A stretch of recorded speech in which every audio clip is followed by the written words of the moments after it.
sentiment de ne pas en faire assez pour obtenir des résultats, ou en tout cas de questionner, est-ce que ce que je fais, c'est assez, finalement?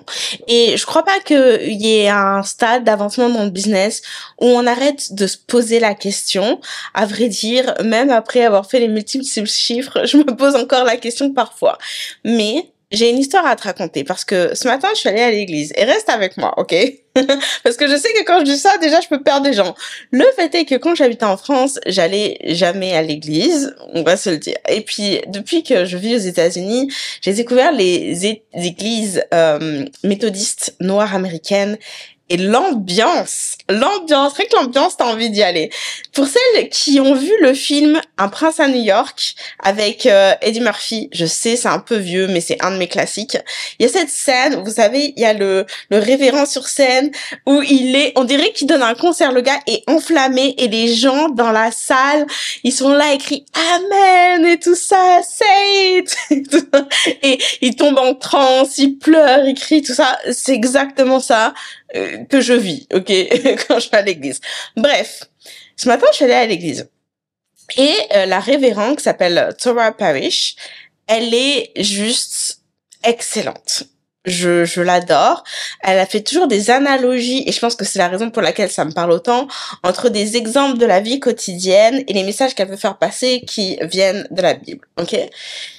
Elle était tellement inspirée, tellement guidée, peut-être, que les gens dans la salle étaient comme, je sais pas, dans cette énergie, les gens étaient là, amen, les gens se mettaient à pleurer, à bouger dans tous les sens. Les gens étaient en feu avec ce qu'elle disait. Et bon, je dois dire que c'était pertinent, mais c'est pas le propos. Et le fait est que, à un moment donné, j'ai regardé autour de moi, ok? Pendant qu'elle faisait son sermon, que tout le monde était à fond, mais que vraiment, on était tous emportés dans son élan, dans son énergie. Et j'ai réalisé quelque chose. J'ai réalisé que dans la salle,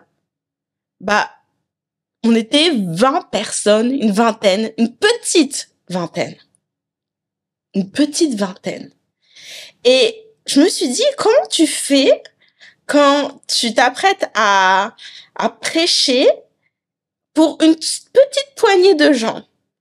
Il faut dire qu'en plus de ça, dans le quartier où il y a cette église, on dirait que c'est l'église c'est le quartier des églises, parce qu'il y a au moins 5 églises dans les 2 rues là. Ok?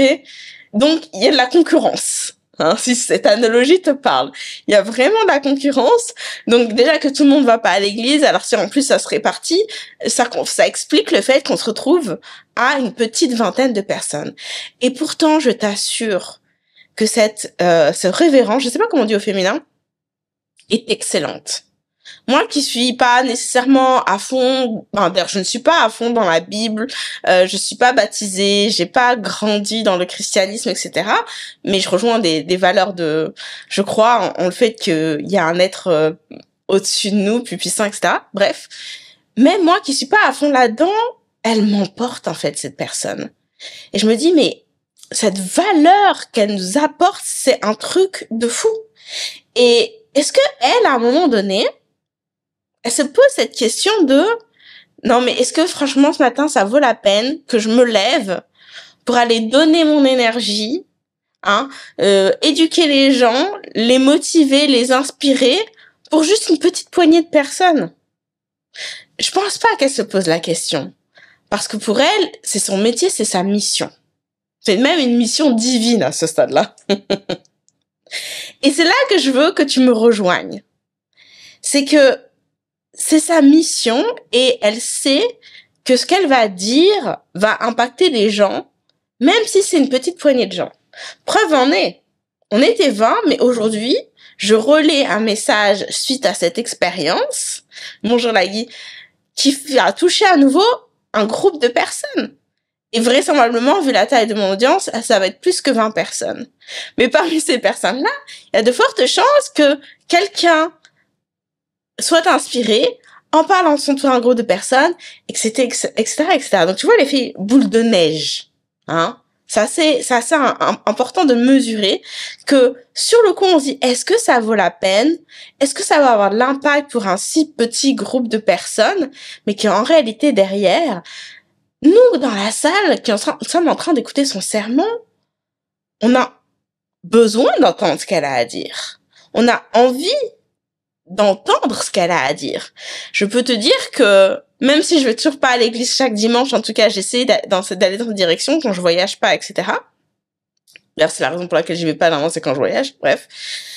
J'ai hâte, à chaque semaine, d'entendre le message qu'elle a à nous délivrer. Ce qui tue ton business, parce que oui, je te raconte pas ça juste pour te raconter que je suis allée à l'église ce matin. Ce qui tue ton business, c'est ton manque de confiance en la valeur de ce que tu as apporté. Et je vais te donner mon exemple personnel, parce que je ne suis pas immune de ça. Et le fait est que je pense que contrairement à la majorité des gens, moi j'ai eu un process inverse. C'est que j'ai commencé très confiante dans mon business. En tout cas, peut-être pas dans le business, mais très confiante dans ce que j'avais à apporter aux gens. Et que ce que j'avais à apporter, ce que je vendais, ce que je donnais dans mes formations, etc., ça avait de la valeur. Je pense que j'ai eu la chance, parce que c'est vraiment dans ma personnalité, d'avoir été éduquée de sorte à ce que j'ai confiance en ce que je fais. Voilà, c'est ma personnalité. Et ce qui m'a beaucoup aidée, d'ailleurs, pour celles qui sont en démarrage et qui luttent avec ça, c'est cette pensée que même si je connais pas tout, même si je suis pas une experte, parce que par contre, je me suis jamais appelée experte, même si je suis pas une experte du sujet, bah, je sais quand même faire des choses sur la thématique donnée. Et il y a des personnes qui ne savent rien faire du tout et qui cherchent de l'aide. Et ces personnes-là, bah, je suis quand même à une étape 1 ou 2, 3, peu importe. Elles en sont à l'étape 0. Donc, je peux déjà les accompagner sur cette première étape, sur ces premières étapes. Et grâce à cette croyance, à cette conviction, c'est ce qui m'a permis de toujours avancer avec confiance dans ce que je vendais. Et pourquoi est-ce que je dis que je pense que j'ai fait les choses à l'inverse? C'est que pour moi, ce qui s'est passé, c'est qu'il y a un jour, il y a eu une rupture.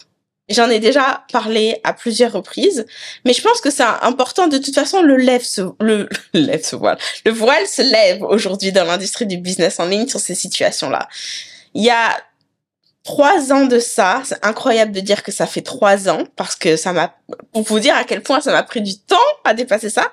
Il y a 3 ans de ça, j'ai vécu ce que j'appellerais enfin, je sais pas si on l'appelle comme ça, mais en tout cas, bref, un trauma client. Hein. On parle souvent des traumas coach, que les coachs peuvent parfois, de leur influence ou mauvaise influence, dans le cas de figure non, j'arrive plus à parler. Que les coachs, suite à un mauvais coaching, peuvent mettre les coachés dans des situations difficiles dans le sens psychologique, des stress, doutes, bref, en gros, voilà, créer du mal.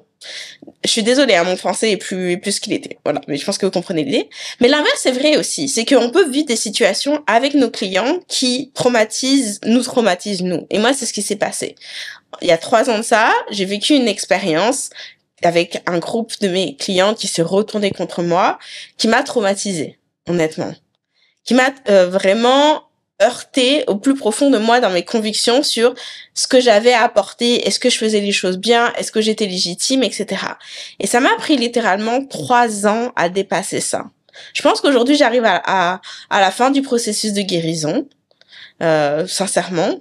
Peut-être encore quelques petits trucs à régler, mais bref, ça m'a pris du temps. Mais à cause de cette expérience-là, j'ai vraiment douté profondément de ce que j'avais à apporter. Et c'est la raison pour laquelle je dis que ça tue ton business. Parce que à l'époque où je démarrais, où j'avais hyper confiance en moi, ok, je me rappelle que j'arrivais déjà à gagner ma vie avec 800 followers, déjà, ça, c'est d'une part. Mais je me rappelle aussi parce que j'ai écrit un post dessus à l'époque, en 2019, 2020, 2019. C'était quand j'étais arrivée au Mexique et je me rappelle encore du poste. Justement, j'étais à la piscine et tout ça. Je parlais avec un gars, il me demandait qu'est-ce que je faisais dans la vie, business coach. Ok, c'est cool, machin.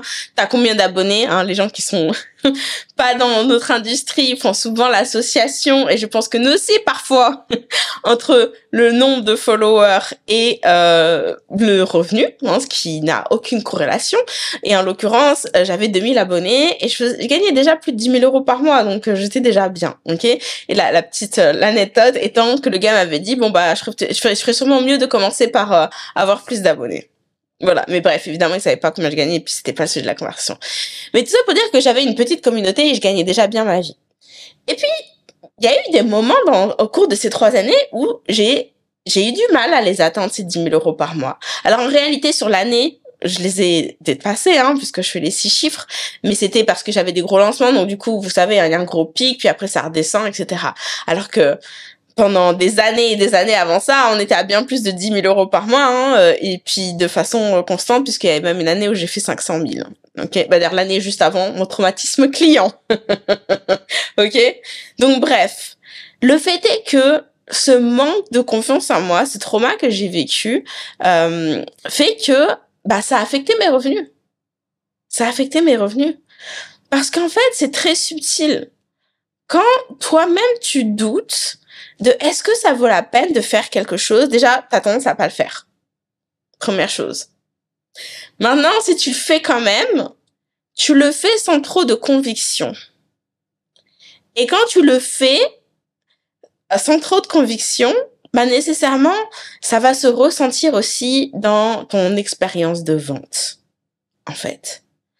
Parce que là où tu pourrais aller être dithyrambique sur ton offre et ses bénéfices, bah tu vas juste te contenter de dire que bon bah voilà, ça te permet de faire ça, on va faire ci, ça, le programme, il y aura tant d'appels, machin, rendez-vous, et puis basta. Alors que tu pourrais vraiment rentrer en profondeur sur exactement comment est-ce que ça va t'aider. Mais puisque toi-même t'es pas sûr que ça va vraiment les aider, que ça vaut vraiment la peine, que ça vaut vraiment l'investissement, pas nécessairement tu le fais pas. Et donc, bah forcément, les gens sont moins convaincus, attirés par ce que t'as à proposer. Donc, c'est important de se dire que peu importe les actions que tu poses, même si tu as l'impression que l'effet que ça va avoir, l'effet immédiat est minime, je t'invite à poser les actions malgré tout. Déjà parce que d'une part, plus on s'exerce, plus ça devient facile. Et donc, aujourd'hui, cette révérende, peut-être qu'il y a 20 personnes dans l'église, mais qui sait demain, peut-être qu'avec l'effet du bouche à oreille, dans 3 ans, 5 ans, il y aura des centaines de personnes, qui sait. Et ça, c'est d'autant plus vrai dans notre industrie en ligne. C'est que aujourd'hui, sur ta chaîne YouTube, sur ton compte Instagram, etc., t'as peut-être 100, 200, 300, allez, 1000 personnes à te craquer. Bref, peu importe le nombre. En tout cas, ce que tu considères, toi, être comme pas beaucoup, qui te regardent. Mais en fait, t'es en train de te préparer pour le futur. T'es en train de te préparer pour dans 2 ans, 5 ans, 10 ans. Et honnêtement, avec la magie des réseaux sociaux, pour le coup, le fait de faire exploser son audience, c'est quelque chose qui peut arriver très vite. Ça peut prendre du temps, mais ça peut aussi arriver très vite. Et peu importe la timeline, tu veux être prête. Parce que le fait est que intervenir face à 5 personnes qui te regardent en live sur Instagram, je te jure que tu le ressens pas la même chose que quand tu vois le chiffre 500. C'est vraiment pas la même expérience. Mais puisque tu auras eu l'habitude de parler à 5 personnes, bah, le fait qu'il y a un 0 qui se rajoute, ça va. Tu sais comment gérer ton live. Tu sais comment gérer les commentaires, tu sais comment gérer ton intervention, etc. Et je pense qu'il faut vraiment faire la distinction entre le fait d'avoir confiance et le fait de manquer d'humilité. Parce que malheureusement, je crois que c'est d'autant plus vrai pour les femmes. Il y a souvent cette association que faut pas être, faut être humble. Voilà, c'est ça le dictat. Il faut être humble, ok? Il faut être humble. Mais du coup, comme on veut être humble, bah, on a du mal, on n'a pas envie d'apparaître trop confiante, trop sûre de soi, hein, trop je me la pète. Oh mon Dieu, cette expression des années 90. Peut-être 2000. Bon, bref, vous voyez, c'est un truc peut-être de vieux maintenant. Bref. On n'a pas envie d'apparaître, quelqu'un qui se prend de haut, en fait. Personne n'a envie d'être catalogué comme ça. Mais du coup, il y a cette association, il y a ce lien qui se fait dans notre esprit, que si on est trop confiante, on va apparaître, comme quelqu'un qui se la pète. On dit la vérité ici. On se dit les vraies choses. Moi, ce que je t'invite à prendre en considération, c'est que tout ce que tu as à dire vaut la peine d'être dit. Ok? C'est même pas une question de est-ce que j'ai confiance, est-ce que j'ai pas confiance, qu'est-ce que vont penser les autres, est-ce qu'il y a pas, chez quelques personnes, plein de personnes. Ouais. Non. Tout ce que tu as à dire vaut la peine d'être dit. Moi, je suis contente d'avoir été dans la salle aujourd'hui, parmi 20 personnes, pour entendre ce que les révérends avaient à dire.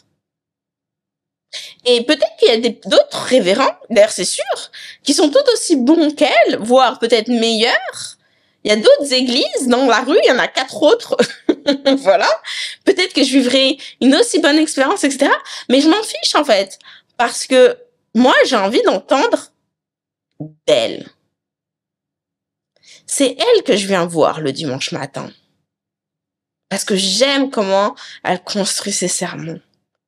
J'aime comment elle prend des exemples de la vie quotidienne et elle va faire passer un message biblique derrière. J'aime ça. Ça me plaît. Et je suis dans la gratitude d'avoir la chance de pouvoir entendre ce qu'elle a à raconter. Et pour moi, ça n'a aucune importance qu'il y ait 3-4 pèlerins avec moi ou qu'il y ait une foule. À vrai dire, on va se dire la vérité, je préfère qu'il n'y ait pas grand monde parce que moi, j'aime pas trop les foules. J'aimerais pas avoir le sentiment d'être à l'étroit et tout ça. Et puis, comme j'ai un petit côté un peu introverti, après, à la fin du service, il faut parler à tout le monde. Là, je me sentirais, donc, bref. Tout ce que tu as à dire vaut la peine d'être dit, peu importe le nombre de personnes qu'il y a dans la salle. Et je vais te donner un dernier exemple pour vraiment entériner ce point. Au mois de mai dernier, fin mai, début janvier, j'ai donné un challenge, ok? Je dirais un challenge. On va se dire quel challenge c'est parce que c'est mon challenge signature, si je peux l'appeler comme ça.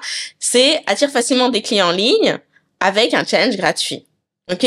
C'est mon challenge, c'est mon flagship, c'est le challenge qui revient, ok? Le fait est que, donc c'est un challenge gratuit et je l'ai fait. Et pour la première fois depuis non, pas depuis l'existence de mon business, faut pas exagérer, parce que le tout premier challenge que j'ai fait du début de mon business, il y avait 45 personnes. Mais pour la toute première fois depuis des années, j'ai eu que 150 personnes. Bon, c'est déjà pas mal, 150 personnes, mais à mon échelle où j'ai fait des challenges avec 1300 personnes, 1500 même, je crois que c'était mon max, 150, c'était pas beaucoup, hein. Bon, il y a plein de raisons qui l'expliquent, on va pas rentrer là-dedans, c'est pas le sujet. Mais le fait est que j'aurais pu me dire, franchement, est-ce que déjà ça vaut la peine de faire un challenge pour que 150 personnes, hein? Tu peux remplacer 150 par 20, 30, 50, peu importe ton cas de figure. Donc on aurait pu dire, est-ce que ça vaut la peine de le faire? Franchement, pendant 7 jours, je vais devoir me lever tous les matins pour être en live. Flemme. Bon, ça c'est la première chose. La deuxième chose que j'aurais pu me dire, c'est franchement, ce challenge, c'est pas un succès, hein. Donc je vais le faire. Je l'ai fait. Je vais le faire.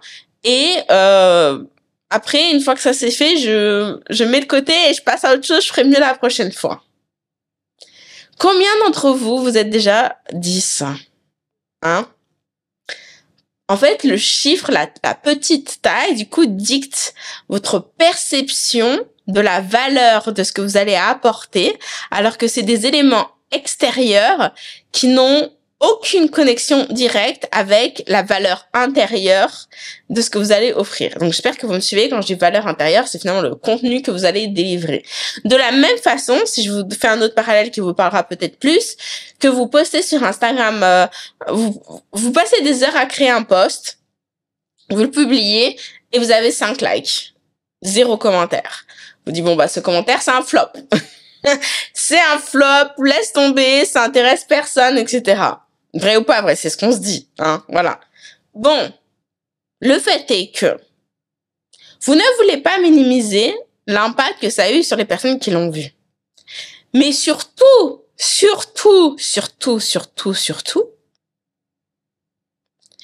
vous ne voulez pas minimiser la pertinence de ce que vous avez posté. Parce que c'est pas parce que les gens n'ont pas réagi, ne se sont pas inscrits au challenge, n'ont pas liké le post, n'ont pas commenté, que c'était pas excellent ce que vous avez délivré. Et ce fameux challenge où j'ai eu 150 personnes, moi je l'ai regardé ce challenge.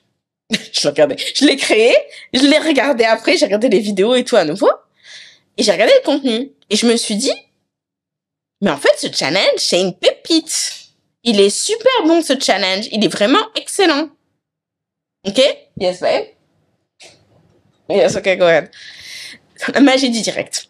Je me suis dit, ce challenge, il est vraiment, vraiment bon. C'est le meilleur challenge que j'ai jamais donné, honnêtement. Même s'il y avait pas grand monde, même si les ventes derrière, nécessairement, à cause du manque de volume, n'étaient pas à la hauteur de ce que j'ai pu faire dans le passé, le contenu que j'ai délivré était brillant. Donc, je me suis dit, bah, je vais en faire quelque chose. Je vais pas justement le mettre de côté en me disant, juste parce que je suis froissée dans mon ego, qu'il y avait pas assez de personnes. Bref. Non. Je vais en faire quelque chose. Et ce challenge, je l'ai repackagé en fin mai, OK? Avec quelques ressources complémentaires pour créer un kit. C'est mon challenge launch kit. OK? Et je me suis dit, bah, je vais le vendre. Petit prix, mais je vais le vendre parce que, franchement, ce que j'ai délivré durant ce challenge est excellent. Et ça peut déjà aider les gens à démarrer avec l'organisation d'un challenge. Parce que dans ce kit, j'explique aux gens comment designer un challenge qui convertit. Hein, c'est quoi les étapes à suivre? Comment on s'assure d'attirer les bonnes personnes, des gens qui sont prêts à acheter? Comment on fait pour faire le plein d'inscrits, hein, parce que justement, rappelez-vous, je disais, hein, on n'est peut-être pas expert, mais si on a l'étape 2-3, déjà, c'est déjà pas mal par rapport aux gens qui sont à l'étape de 0. À savoir que moi, 150 personnes, je me dis, ok, c'est pourri. Mais il y a des personnes qui déjà rêveraient d'avoir 150 inscrits. Peut-être que c'est ton cas, dis-le moi en commentaire. Donc, du coup, rien que ça, déjà, ça mérite d'être enseigné. Et puis, de toute façon, dans le passé, j'ai réussi à atteindre bien plus de personnes, donc j'ai quand même j'ai des pépites à livrer. Bref. Comment faire le plein d'inscrits, mais surtout, comment booster ses ventes avec un challenge. Donc, il y a ces 3 vidéos de formation-là. Et en plus de ça, je fournis une challenge launch map. Il y a une checklist pour organiser son challenge. Il y a 10 différents exemples d'emails pour annoncer son challenge à sa communauté. Je crois même que j'oublie quelque chose d'autre encore. Bref. Le kit, il est bon, en fait. Il est bon. Donc, je me dis, bah, je vais vendre ça. J'ai packagé ça, je vais vendre ça. Donc, j'ai commencé à le vendre début juin. Je crois que c'était entre le 6 et le 13 juin, j'ai commencé à le vendre dans ces eaux-là, OK? Maintenant, écoute bien. Ce challenge qui donc était un échec, parce que j'avais que 150 personnes, que oui, j'ai fait des ventes, mais bon, forcément, en bout de ligne, pas autant que le challenge précédent, bref. Depuis juin, j'ai fait les maths, hein, parce que j'ai mes notes, avant de faire cette vidéo. Juste le kit en lui-même. Et je pense que j'ai pas tout inclus. Ce que je veux dire par là, c'est les downsell et machin, etc. Ce kit en lui-même, depuis juin, m'a déjà rapporté 4000 €. OK. C'est pas mal déjà, il y a un beau potentiel. Mais en plus de ça, et c'est là que faut voir le potentiel. Parce que c'est un challenge. Que je sais comment designer un challenge qui convertit. Hein, c'est d'ailleurs ce que j'enseigne dans le kit, soit dit en passant. Bah, ce kit-là, puisque ce challenge a été conçu pour vendre mon offre premium, mon offre des challengeuses, bah, en fait, ce kit-là m'a permis de convertir des personnes vers mon offre premium. Donc, depuis que j'ai démarré, en juin, il y a 3 personnes qui ont déjà signé pour les challengeuses. Ce qui fait un total de 7400 €. J'ai fait les maths. OK? Donc, si tu mets les deux bout en bout, c'est rien que, enfin, cette idée de réutiliser mon challenge, le repackager, etc., en petite offre, bah, ça m'a permis de générer plus de 11 000 euros. Mais heureusement que je me suis pas arrêtée au fait que j'avais eu que 150 inscrits, que donc ça veut dire que mon channel n'était pas intéressant, que ça valait pas la peine, et que fallait que je revoie ma copie complètement. Parce que c'était pas le cas. Ce que vous avez à dire est assez pour obtenir des résultats. La seule chose qui se tient entre vous et l'obtention de ces résultats, c'est votre manque de confiance en ce que vous avez à apporter sur la table. C'est votre hésitation sur le fait que, puisque les preuves ne sont pas là, puisque la foule n'est pas là, alors ça veut dire que c'est pas si bon.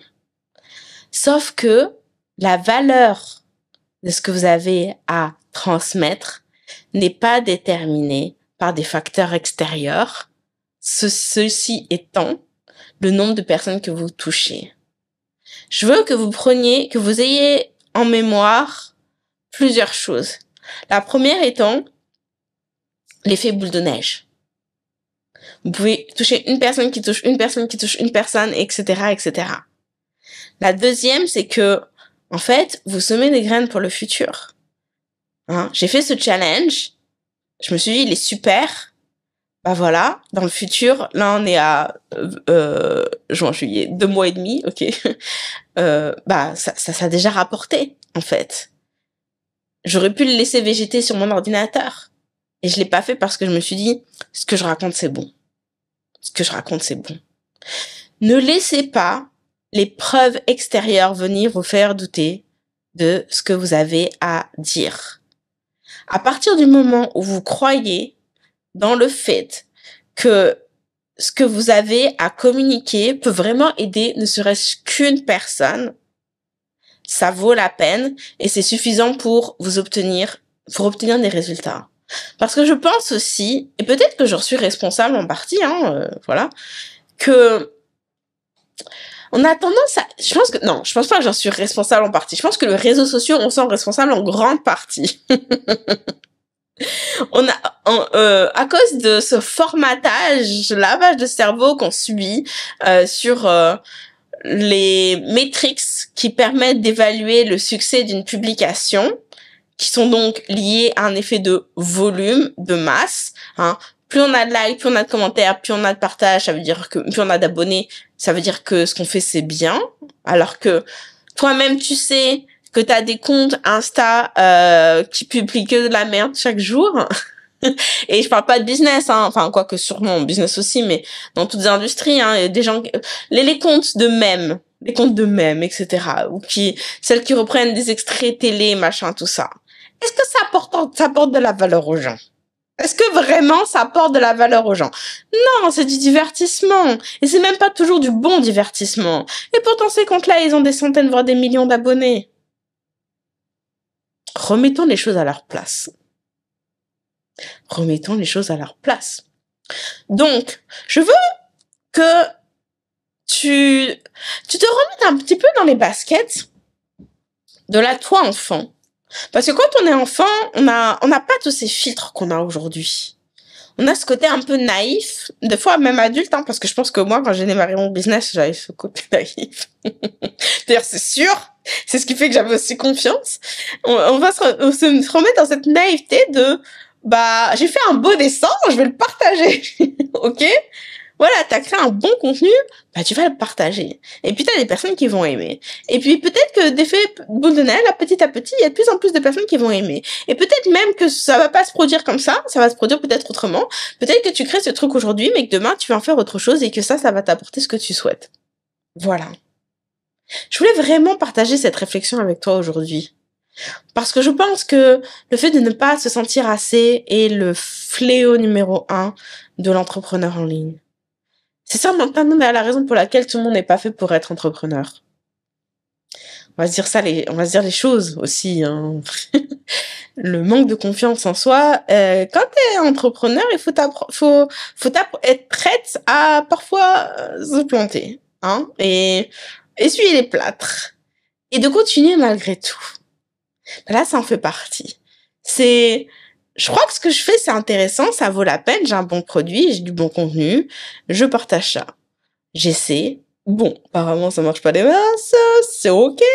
On va continuer, hein. On va pas rester blessé dans son ego et se dire, tout remettre en question et se dire que bon bah ça vaut pas la peine et ça sert à rien. Donc, j'espère que ce message t'a parlé. N'hésite pas à me dire en commentaire, ça me ferait plaisir. Finalement, quelque part, aujourd'hui, c'était ma messe du dimanche. J'espère que t'as aimé mon sermon. Et si c'est le cas, bah, dis-le moi, comme ça, je saurai qu'il faut que j'en fasse plus souvent aussi. Ok? Faut que je continue dans cette direction. Je ne sais pas combien de personnes regarderont cette vidéo, mais en tout cas, je sais que ça parlera au moins à une personne, et si c'est toi, dis-le moi. Je te souhaite une excellente fin de journée. Je te dis merci de m'avoir écouté jusqu'au bout, et je te dis aussi, bah, à très bientôt. Salut, salut!